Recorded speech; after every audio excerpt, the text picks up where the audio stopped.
متابعة كريمة أرسلت لي يعني صورة فقط، يعني منطقة الركبة ما يبين أي شيء، لذلك فقط منطقة الركبة تقول لي إنه يعني صار خشنة سودة حيل الركبة من الاحتكاك. شنو العلاج؟ طبعا ما أكيد لا يمكن إني أحط الصورة، ولكن يعني أشرح لكم عشان يعني تشكل عندكم صورة ذهنية عن الحالة.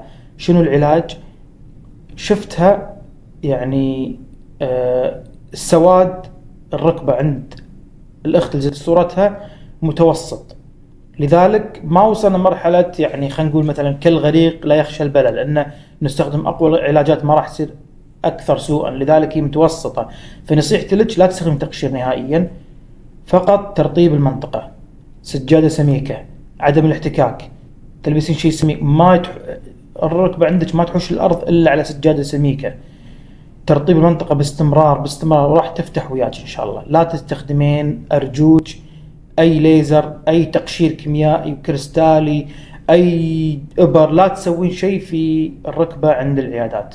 فقط الترطيب راح تفتح معاك شوي شوي، لأن إذا سويت الشغلات هذه ممكن توصل يعني أنت مثلا 50% الحين سمرة الركبة عندك راح تصير 100% سمرة، فتقولين يا ليتني رديت مثل أول. وهذا الشيء ترى والله صار معاي مئات المرات، مئات المرات، يعني اشوف مراجعات يقولون والله يا ليتني ما سويت كذي، يا ليت ما سويت كذي. لا تطمعون، 50% سمره شويه الركب ترى شيء طبيعي، ما في يعني شيء 100%. حتى المشاهير، وقريب راح اسوي لكم مواضيع عن المشاهير واقرب لكم صور لهم شلون ان النظام كله فوتوشوب يعني، فلا تبحثون دائما عن الكمال 100%.